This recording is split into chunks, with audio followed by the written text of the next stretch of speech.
Guess what? A 5 seed will have a home playoff game. The Buccaneers would host the Rams if the Bears shock the Saints, bringing about Bears-Packers Part 3. It all started yesterday with the Bills, welcoming in the Bills Mafia for the first time. Jerry Hughes said it sounded like 20,000 fans in the stands. It was just 6,700. Josh Allen with a shove pass straight out of a Dr. Pepper halftime competition, but it worked. It worked. Dawson Knox with the touchdown right there. And then Jared Allen, this looking a little bit more conventional, finding Stephon Diggs. What a connection this is in the NFL. And it worked to perfection. Buffalo needed every last point because Josh Allen and the Bills with Cole Beasley, the Mandalorian and Baby Yoda going at it right there. So Phillip Rivers, though, had one last shot in this game because Phillip's a gamer. And will this be the last pass attempt of knock it down his career? Congrats to the Bills and their fans. They move on to the division round, and they will face either the Pittsburgh Steelers. If the Steelers win tonight, that was what a great, I think that was a Week 15 Sunday night game where the Bills beat the Steelers, and thus that would earn them the right to host the Steelers if the Steelers win tonight. If the Browns win tonight, they will go to Pittsburgh. They will go to Kansas City and send the winner of Sunday's opener that we're taking you to today, kickoff Ravens-Titans. Winner of that game, if the Browns win tonight, would go to Buffalo. Steve Mariucci, I'll give you the floor on your takeaways of Super Wild Card Saturday. I'm impressed how you got that all memorized. If this guy wins, it's my they go job, there. Steve. Man, it's my job. I mean, I'm wielding professional, Steve. You know what? But watching the Bucks, okay? Yeah, you saw those two pictures of Brady and George Blanda, okay? And one looked like his dad. I mean, it's like unbelievable. But he found the fountain of youth. Whatever he's eating, I want some of that because this guy is playing as well as he ever has. It's unbelievable. He had a good team to start the season with, but the Bucs organization says, all right, we're just going to give him everything he needs. Go get Gronk, go get AB, go get Leonard Fournette, and all of a sudden we are loaded. And you know what? They're all up and healthy, and everybody's hitting on all 8 cylinders right now. I'm so impressed with the Bucs and Tom Brady. Yeah, Coach, I think you're in luck because the TB12 method is double cheeseburgers for every meal. So perfect for you. That is perfect for you. If I'm looking at one of the games from yesterday, to me, it was the middle game between the Rams and the Seahawks. First of all, let's look at the Rams defense. I mean, they were dominant. Oh, my God. Across the board. I've never seen Russell Wilson look so uncomfortable throughout the course of an entire football game. 11 for 27. It looked like they were in his head. He was worried about where those guys were going to be and how quickly they were going to get a rush on him, that he never looked comfortable in the pocket. And we knew all about their quarterback issues going in, and Jared Goff, although he played and made some plays, he wasn't Jared Goff. It really fell to this defense, and this defense gave Seattle absolutely no room to breathe.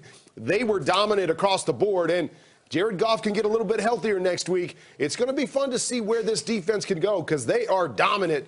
And again, let me say, if Aaron Donald can get healthy as well, because we all know that he's the biggest difference maker on that defense. Yeah, Kurt, that defense was, that defense was incredible. Right, and he is, like, Kurt's right that Aaron Donald is obviously the key there, but the defense didn't really drop off after he left. I wonder what he and that's true, too. That defense played, and he was ready to go back in. He was sitting outside, but he was like, oh, they're taking care of business. I can sit over here and rest. But what impressed me, because I talked about those moments yesterday, and I talked about the Buffalo Bills.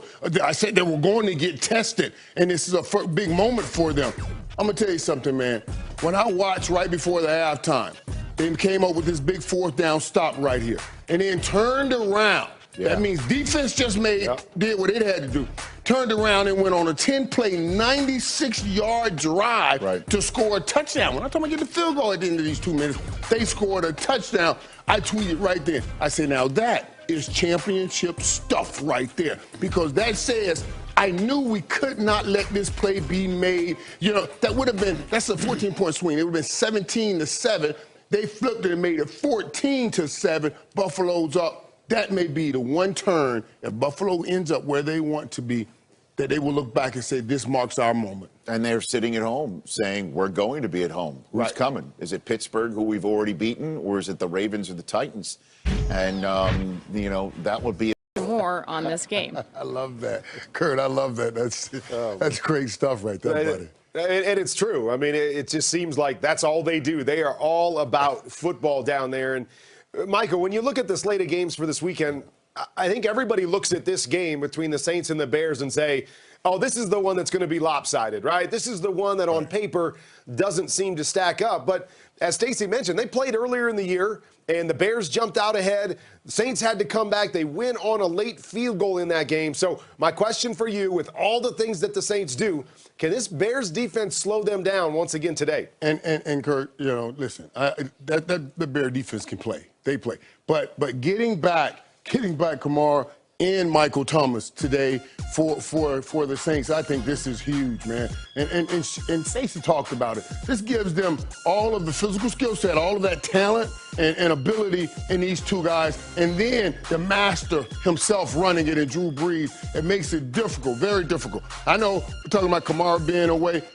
Speed doesn't go anywhere in a couple of days' time, so he'll be fine when he hits the field today. And Irv, we talk a lot about Lambeau Field and the advantage that is for the Packers. I feel like the Dome, even without guys in the Dome, without fans in this Dome, is a different field for Drew Brees. And so it was in Chicago last time. It's in New Orleans this time. I don't think they're going to be able to slow them down. It's all going to fall on getting pressure. We talked about it with Tom Brady. It's the same with Drew Brees. You got to hit him often and early in this game to get him out of his rhythm. Will the Bears be able to do that? That different site, Not for more on the Bears' court. Oh, that's a good point. No, that was a good point about the different site. I was just telling you that. You go ahead and kick it over. Yeah, no, I mean, it's a different track when they play at home on that fast turf. Now let's head over to Rap Sheet. We're a little more about the Bears quarterback. Well, Kurt, let's talk about the future of Mitch Trubisky. At one point, the Bears were certain he was their future, their franchise quarterback. Now, from what I understand, still has a lot to prove to get there, and obviously a big stage now to do it. Here are the things working against Mitch Trubisky as he tries to remain the franchise quarterback for the Bears. He had his fifth-year option declined. He's been benched. Obviously, he struggled last week. He's had his moments, but from what I understand, there's nothing certain. The Bears are not set right now on bringing him back. Perhaps, Rich, if he wins and keeps winning, he can change their mind. Still a lot of work to do for Trubisky. AWS. Cynthia? Well, I can't imagine following that because it's so amazing. But one of the other ways that Derrick Henry is amazing, well, pretty much anywhere that he's rushing. Usually the next 10 stats give us clues as to how to kind of stop him, but he's great outside the tackles, inside the tackles. I want to point out there's 1,230 yards.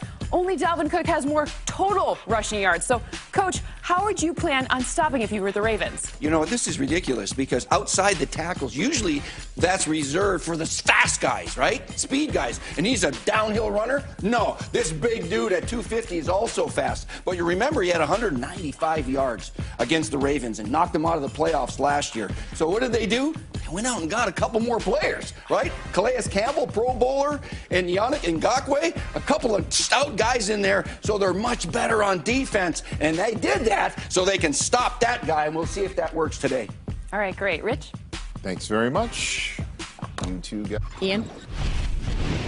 Well, Stacey, it's amazing to think the Saints have achieved a 2 seed and done everything they've done this season while barely being full strength basically the entire year.